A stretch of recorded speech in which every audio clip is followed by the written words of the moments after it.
Assalamualaikum warahmatullahi wabarakatuh. Pemirsa yang senantiasa dimuliakan Allah Subhanahu wa Ta'ala, senang sekali saya Ferli bisa bertemu Anda kali ini di acara kesayangan kita, yaitu Mata Air, di mana kita akan insya Allah meningkatkan iman Islam kita dengan menyimak paparan yang akan disampaikan oleh narasumber kita. Dan narasumber sudah hadir bersama kami di sini. Kita akan langsung sapa aja. Beliau adalah Ustadz Abdul Latif Khan. Assalamualaikum Ustadz. Waalaikumsalam warahmatullahi wabarakatuh. Masih bisa bertemu, alhamdulillah, masih sehat juga ya Ustadz ya. Dan topiknya kita akan lanjutkan, ini adalah tanda-tanda kiamat. Kita persilakan kepada Ustadz untuk menyampaikan materi. Silakan Ustaz. Bismillahirrahmanirrahim. 2 episode kita sudah membahas dari introduksi, kemudian kita sudah masuk di tanda-tanda. Saya sudah mengenalkan ada tanda yang sudah terjadi, ada tanda yang masih berproses, dan ada tanda yang akan terjadi. Ya. Nah, kemarin saya sebenarnya sudah masuk kepada tanda yang sudah terjadi dan masih berproses, walaupun saya tidak sebutkan itu kemarin. Nah, salah satu yang masih berproses dan juga masih berproses untuk dijelaskan adalah disia-siakannya amanat. Ya, bentuk pensia-siaan kepada amanat ini pertama itu tadi, seorang yang memang layak untuk menjalankan ini. Saya kemarin menyebut dengan sebutan wanita yang menyia-nyiakan amanat muru'ah. Muru'ah itu marwah, kehormatan, harga diri ya, yang dipesankan, dititipkan Islam kepada dia.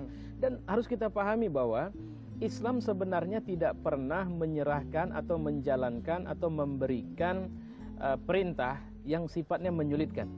Itu pertama, bisa proteksi tujuannya. Kedua, bisa melakukan peningkatan. Jadi sebenarnya ini ajaran untuk meningkatkan orang yang diajarin ini supaya dia bisa lebih baik.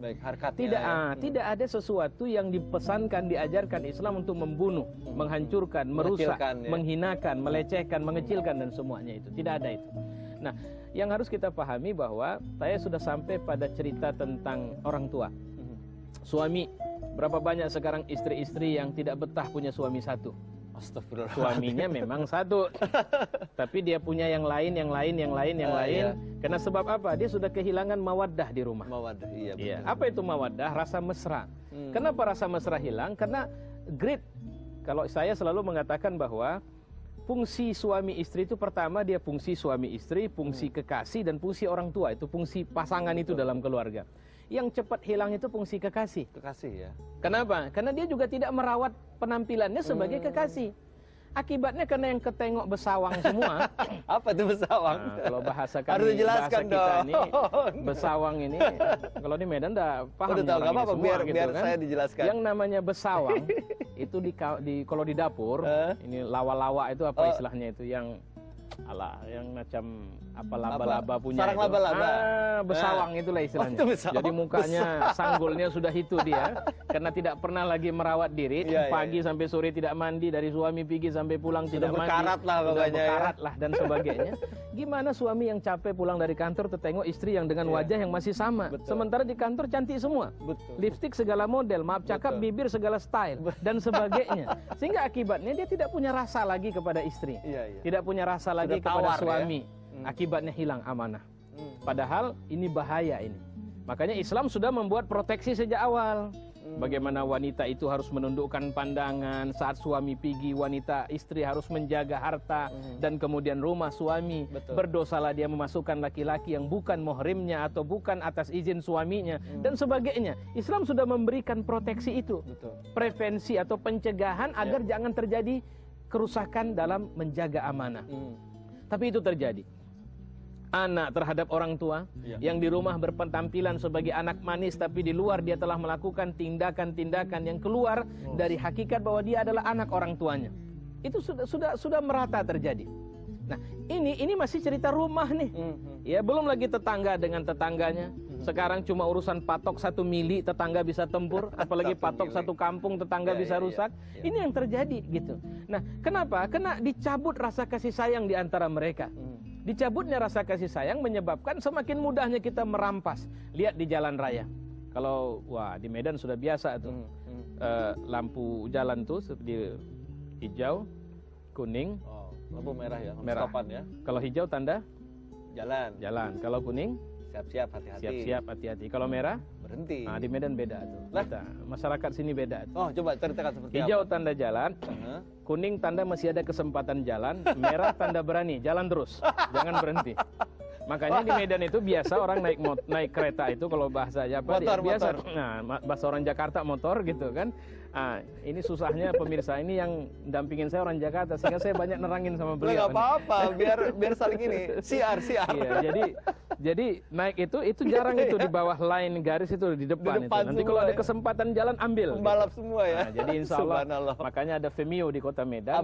Siapa yang berhasil jadi supir di Kota Medan itu akan berhasil jadi supir di seluruh dunia. Nah, kenapa? Tapi tingkat kecelakaan sedikit. Oh gitu ya? Tingkat kecelakaan orang udah terbiasa dengan situasi emergensi begitu. Tapi penyakit jantung tinggi dong kalau gitu. Jantungan semua. Ini apa namanya? Kalimatnya makin cerdas untuk ngomong. Gitu, jadi ada orang lewat melintas suka-suka kita cerdas bicara. Udah. Nah, itu dia. Udah. Nanti baik, lari kita kembali ke sini lah ya. Baik, gimana tadi? Oke. Jadi ini amanah. Ya? Di jalan juga seperti itu karena tidak amanah apa namanya? Masa bodoh ya. Jadi prinsip masa bodoh artinya orang senang dengan status tapi tidak bisa menjalankan fungsinya. Orang suka dengan jabatan tapi tidak bisa dan dia sebenarnya tidak punya kafa'ah, tidak punya kemampuan, tidak punya skill di jabatan itu. Tapi karena dia tahu bahwa dengan jabatan dia akan terhormat, dengan status dia akan terhormat, maka orang mau membeli status agar dia bisa melakukan apa saja yang meninggalkan fungsi dari status itu. Ini min alamatil kiamat. Maka wajarlah kita ketemu pemimpin-pemimpin yang mereka mengira bahwa kepemimpinan adalah kemuliaan. Padahal hakikatnya dalam agama, kepemimpinan adalah pelayanan. Menjadi presiden itu menjadi pelayan bagi rakyat. Menjadi gubernur itu menjadi pelayan bagi rakyat. Menjadi bupati, wali kota, camat, kepala desa, lurah, semua itu menjadi pelayan bagi rakyat. Bukan sebuah jabatan kemuliaan. Menjadi ulama di tengah umat itu bukan kedudukan hebat. Itu adalah amanah. Di mana tugas mereka adalah yatslu alaihim ayatihi. Harus menyampaikan ayat Allah, memberikan pengertian kepada mereka tentang Al-Quran dan Sunnah, kemudian mengajarkan kepada mereka keteladanan. Keulamaan ditandai bahwa diamnya saja orang bisa belajar sama dia. Itu yang harus kita pahami. Dia duduk, dia diam. Orang bisa belajar agama, dia cuma diam padahal. Orang belajar agama, apalagi dia mulai senyum, apalagi dia mulai ngomong, apalagi dia sudah mulai melaksanakan ajaran-ajaran agama dan mengajarkan umat ini. Nah, ini yang hilang dari kita. Ulama juga kehilangan amanah. Lebih banyak yang suka berstyle seperti artis ketimbang seharusnya ulama. Ada yang mengambil ya artis sih tidak masalah. Tapi yang harus dipahami oleh mereka sebenarnya adalah bahwa fungsiku adalah menjalankan, mengajari umat ini terhadap agama mereka. Kemudian kita menemukan guru kehilangan amanah kepada murid. Mereka mengira di sekolah itu mereka mengajarkan mentransfer ilmu saja. Betul. Padahal yang harus mereka transfer bukan sekedar ilmu, bukan sekedar teori, tapi juga kepribadian. Akhlak juga ya. Makanya wajar sekarang kita sering ketemu ada guru yang ngajarin bahaya merokok sambil merokok. Karena dia cuma bilang, ini terus terang mohon maaf lah, Bapak ini nggak bisa ngajarin kalau nggak sambil merokok itu nggak keluar ilmu itu. Nggak keluar. Jadi tolong siapa yang punya korek, nah, kan gitu. Nanya sama murid pula lagi, ya. Nanya sama murid ya inspirasi ya untuk inspirasinya keluar lantas keluar lancar. Minta korek sama murid. Bagaimana ilmu ini bisa membentuk kepribadian? Kenapa? Karena gurunya sudah tidak amanah.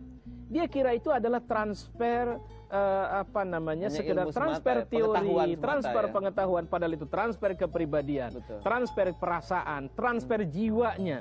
Makanya beda dulu guru sama sekarang. Kata orang banyak begitu, karena kalau dulu sifatnya dia betul-betul melibat secara emosional. Role model gitu ya. Iya, itu yang terjadi. Nah, ini di guru. Di pedagang, ketika amanah sudah hilang, yang terjadi adalah monopoli. Yang terjadi adalah penipuan. Walaupun saya sering canda mengatakan ini karena kita nggak belajar tuntas. Banyak pedagang yang soleh, yang mereka buka dagang pakai bismillah, pakai sholat duha, tapi begitu mulai nimbang sekilo, yang dia jual cuma 8 ons, timbangan dikurangi. Ketika diprotes, kenapa yang 2 ons hilang? Ya gimana bisa untung kalau tidak demikian? Kenapa yang muncul? Karena teorinya dia kehilangan amanah di situ. Dia menganggap seperti orang yang naik kapal itu. yang ketika dia butuh air, lantas dia turun ke bawah, dia koyak papan kapal, dia ambil air laut, dia kira orang cuma ngoyak sikit kok. Aja kok. Saya juga cuma ngambil air sikit, nggak banyak gitu. Dan yang di atas juga ngelihat dia koyak, alah nggak ada masalah, orang cuma di bawah, secuil. kita kan di atas, nggak ada masalah. Dia tidak tahu bahwa perbuatan-perbuatan ini cepat atau lambat bisa memunculkan efek negatif juga kepada dia. Disinilah butuhnya kita untuk mengingatkan orang agar menjaga amanah dalam hidup mereka. Dalam sholat juga banyak orang yang kehilangan amanah. Oh begitu ya? Iya, Nabi bilang begini, kalian mau tahu nggak pencuri dalam sholat? Nah, itu kan orang yang sudah tidak punya amanah itu. Lantas ditanya sahabat, siapa ya Rasul? Pencuri dalam sholat adalah orang yang, ini saya bahasakan dengan bahasa yang lebih luas, orang yang tidak melaksanakan tumakninah dalam sholat. Rukuk belum betul rukuk udah bangkit tuh. Sujud belum betul patok ayam. Kalau kita bilang patok ayam. Cuman nyentuh aja ya. Cuman nyentuh. Dan itulah orang yang sholat, siap sholat, nggak ada pengaruh apa-apa sama dia. Tanda bahwa kita sholat dengan benar kan memberi efek kejiwaan. Betul. Ada perasaan teduh, tenang, sakinah sejuk dalam diri kita. Sejuk dia. Nah itu yang hilang juga. Bahkan di antara yang pertama sekali akan hilang dari umat ini adalah diangkatnya amanah, kata Nabi. Jadi orang duduk sebagai, ya itu tadi, sudah berulang. Jadi bahkan kadang-kadang nikah pun bukan sebenarnya karena mau nikah, karena nggak sempat lagi untuk tidak bisa nikah. Nggak ada peluang nggak bisa nikah, kenapa? Udah kejebak. Digerebek satu kampung. Astagfirullahaladzim. Kan itu dia. Saya lagi mikir apa nih maksudnya? Nah, itu dia digerebek. Dia nggak digerebek satu kampung, dia nggak tahu lagi caranya. Sebenarnya nggak mau. Wajar dong kalau ada orang yang menjalankan sebuah tugas nggak mau, dia bisa nggak kerja dengan baik? Tidak bisa. Otomatis dia tidak akan menjalankan fungsinya secara sukarela. Otomatis dia jadi orang tua yang tidak lagi berpikir anaknya, dia tidak berpikir istrinya, dia bahkan cari makan pun dia tidak peduli halal haram, yang penting ada makanan di rumah dan sebagainya. Nah kondisi inilah yang kemudian secara perlahan akan bisa merusak. Pelajarannya apa? Saya kan dari episode-episode sebelumnya mengatakan apa pelajaran? Kalau kemudian Nabi SAW mengatakan hilangnya amanah, ya hilangnya amanah, apa pelajarannya? Kenapa bisa hilang amanah? Yang harus kita pahami bahwa hilang amanah itu pertama sekali ditandai dengan hilangnya rasa takut kepada Allah Subhanahu wa ta'ala. Ini yang harus kita jaga nih. Maaf cakap kalau seorang perempuan sudah tidak punya takut lagi sama Allah. Maaf ya, saya bisa ngomong nih kepada pemirsa, dia kira kemaluan itu miliknya. Padahal kemaluan itu nanti yang akan menjadi saksi kepada Allah untuk mempertanggungjawabkan amalnya. Dia pikir kulit tubuhnya ini akan bersaksi atas apa yang dibuatnya. Dia kira hidung mancung itu punya dia. Dia kira bibir sensual itu punya dia. Tidak ada secuil pun hak dan milik prerogatif dia. Allah yang punya hak terhadap itu. Kalau sudah kehilangan rasa takut, yang terjadi cuma eksploitasi. Orang lihat sudah memimpin 30 tahun, ngumpulin duit 360 triliun. Kemudian disuruh mundur, udahlah mundur aja baik-baik hartamu. Enggak mau. Kenapa? Sudah kehilangan rasa takut. Bahkan dia malah takut kalau jabatan ini hilang. Karena inilah kekuatan yang dia punya. Itulah yang terjadi pada Presiden Mesir yang baru ditaklukkan kemarin. Atau ditundukkan. Kalau saya bilang itu bahagian dari tanda-tanda yang Allah berikan bahwa jangan pernah merasa hebat dalam kehidupan ini. Takabur ya. Iya, takut hilang. Kalau sudah takut hilang, wajar dong orang bermaksiat dengan mudah. Tapi kalau takut datang, pernah ada seorang laki-laki di zamannya diajak bermaksiat oleh seorang perempuan. Lantas ketika okelah sudah tidak ada cara lagi, ini unik nih ya, perempuan yang ngajak bukan laki-laki. Ya, tidak ada cara lagi. Lantas kemudian udah ditutup pintu, udah semuanya itu pembantu rumah tangga udah disuruh pergi semua. Sudah dikondisikan. Dikondisikan lah bahasa apanya. Lantas dia bilang, oke, sudah ditutup semua, sudah. Tidak ada lagi yang terbuka, tidak. Nggak ada yang ngintip, tidak. Kira-kira Allah nengok enggak? Itu perempuan langsung hilang selera itu. Bete deh. Apa kata dia? Udahlah, pulang aja lah. Kenapa? Nggak ada lagi semangat. Udah hilang. Tanya Allah pula dalam kondisi begini. Gitu. Nah, apa yang membedakan laki-laki ini dengan perempuan? Si perempuan tuh nekat dengan semua keadaan ketika dia sudah kehilangan takut sama Allah. Tapi si laki-laki dalam situasi yang paling sulit mempertahankan keimanan juga masih tetap terjaga. Karena terjaga takutnya sama Allah. Nah, kalau Mas Perli ngadapin situasi begitu, kira-kira nanyanya apa lagi? Kan gitu ya. Saya tanya ada CCTV nggak gitu aja. Ada CCTV. Nah itu kalau sudah kehilangan amanah, dan itu merupakan tanda sedang berproses dan sedang terjadi di tengah-tengah kita bahwa kiamat insya Allah pasti akan terjadi. Nah, ini tanda yang berproses kedua dari setelah diutusnya yang sedang terjadi. Yang pertama dari setelah kita bincang yang sudah lalu, terbunuh Utsman, kemudian diutusnya Rasulullah sallallahu alaihi wasallam. Yang selanjutnya yang berproses ini ada sebuah hadis yang dulu terus terang saya merasakan kesulitan untuk memahami ini. Ya. Penggembala domba hidup bermegah-megah di dalam rumah mereka. Jadi berlomba nih tukang gembala domba bangun rumah besar-besar. Maknanya apa tuh? Kemana ini hadis maknanya saya pikir? Iya. Gembala domba rumahnya megah-megah. Gembala domba rata-rata nggak pemilik domba itu. Iya, dia hanya menggembalakan. Dia hanya menggembalakan, tapi kok bisa hidup kaya-kaya? Nah, cari sana cari sini ketemu hadis lain. Nabi SAW pernah mengatakan, wa katsirum minan nasi kal aghnam, dan kebanyakan manusia waktu itu seperti domba. Kalau begitu gembala domba ini maksudnya para ustadz ini, mubalik, kiai, ulama, tuan syekh. Astagfirullahaladzim. Saya udah ngerti itu maksudnya tuh. Ke situ ini. Enggak, ini tak min alamatil kiamat. Betul. Selalu bicara gimana kita mau dakwah enak. Kalau bahasa kereta kita saja engkolnya harus sekian ratus kali baru bisa hidup. Ya. Starternya susah betul ya. Kita kan juga harus punya kendaraan yang bagus, rumah yang nyaman, teknologi yang cakep supaya umat juga nengok kita juga bisa takut. Padahal cuma modal pegang. Ya nakut-nakutin lah kita misalnya. Nah, cara berpikir ini ada benarnya, tapi bisa punya virus yang bisa merusak kita dari keikhlasan tunduk kepada Allah Subhanahu wa taala. Suzon berarti ya. Bisa jadi seperti itu. Nah, ketika dan ada sebuah hadis lain bahwa Nabi SAW mengatakan bahwa nanti akan muncul orang-orang yang mereka itu lebih suka menjual agama untuk sedikit kepentingan dunia, yang mereka kira hati-hati ya akhi, kata Rasulullah, akan ada di mana hari di mana malamnya sangat gelap. Orang yang paginya muslim, sore dia kafir. Sore muslim, pagi dia kafir. Dia tidak tahu bahwa dia sudah keluar dari nilai Islam. Kenapa? Karena dia mengerti Islam. Dia bisa membahasakan apa saja. Dia bisa menjawab perilakunya ini masih berada pada kebenaran. Karena dia pemegang mandat hukum dan sebagainya. Tidak seperti itu. Maka saya cenderung, ya wallah alam bisawab, mengatakan penggembala domba itu para ulama. Lebih suka punya rumah besar. Padahal keulamaan, makanya pernah seorang alim salafus saleh mendatangi rumah seorang ulama dan dia bertanya, rumahnya megah, siapa yang kau tiru? Fir'aun atau Muhammad sallallahu alaihi wasallam? Ya, terlepas kalau ini kalau ngumpul nih para ustadz bisa kena marah juga atau bisa ditanya lebih dalam nih gitu kan. Interogasi. Terlepas dari sekarang kan kembali kepada motivasi besarnya. Betul. Nawaitunya apa ya? Nawaitu kita apa? Nah, tapi kemudian saya pernah di satu majelis pengajian, ada teman saya suka sekali itu ikut saya pergi ceramah. Jadi saya suka pakai sendal itu kalau ceramah. Jadi keluar dari masjid, wah dia istilahnya ikram. Mencoba memberikan pemuliaan kepada saya. Itu sendal saya waktu itu mau turun dari masjid ke bawah, itu udah dia letakkan persis di depan kaki saya. Lantas saya bilang apa sama dia? Kau tahu nggak yang kau buat? Bahwa sebenarnya tingkahmu ini lebih banyak bisa membunuhku ketimbang membunuhmu. Dan menempatkan kau bisa lebih baik dari aku. Pertama, pelayanan yang kau harap kau mendapat pahala dari Allah itu bisa merusak keikhlasanku dengan menganggap, tuh lihat ada orang yang sudah seperti ini. Sampai sendalku diambilkan letak persis di bawah kakiku. Membutakan itu bisa membutakan saya. Jangan buat lagi ya mas. Kenapa? Karena kalau begini kau buat terus, bagus nggak usah ikut saya lagi.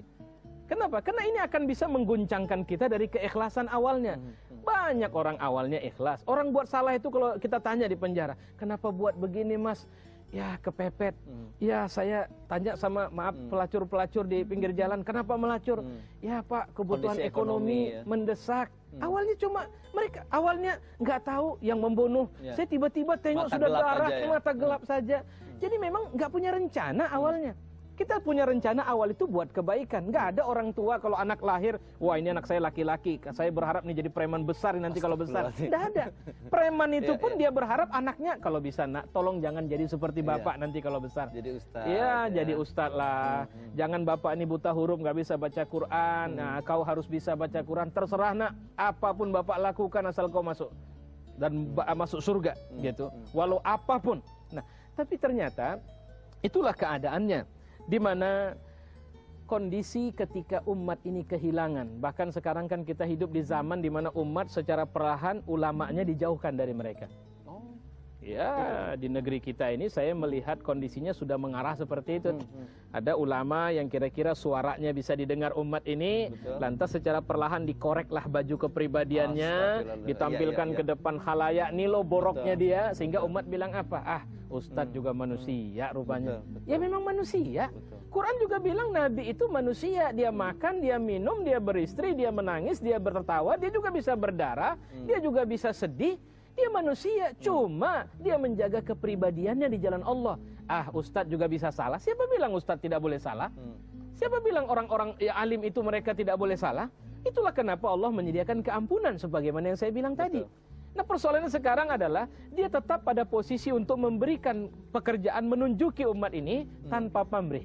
Kalau mau dibilang ada pamrih, pamrihnya cuma satu, mardotillah, ridhonya Allah subhanahu wa ta'ala. Kalau tidak ada ridho Allah, maka wajarlah ada orang yang dia berpikir, wah, keulamaan, kekondangan ditandai dengan seringnya dia dipanggil di perumahan-perumahan mewah. Iya. Saya punya teman tuh. Gitu ya. Satu waktu saya bilang, Mas tolong gantiin saya di sana. Waduh Ustadz, maaflah, itu enggak pukulan saya itu. Kenapa? Dia merasa karena selama ini dari kampung ke kampung, kenapa suruh gantiin di tempat jawaban saya begini. Itu yang tinggal di perumahan mewah sama di kampung kita itu kalau batuk kualitasnya nggak jauh beda itu. Maaf cakap kalau buang hajat yang keluar yang sama di kampung kita sama. Jadi masih manusia. Jadi nggak ada masih bisa kita. Jangan kita sungkan cuma karena dia naik mobil lebih mewah dari mobil kita. Jangan kita sungkan karena sebab dia punya rumah lebih besar dari rumah kita. Dia punya duit lebih banyak. Itu sebenarnya kita harus bangga. Pinjaman dia dari Allah lebih banyak dari kita. Tanggung jawab dia akan lebih besar dari kita.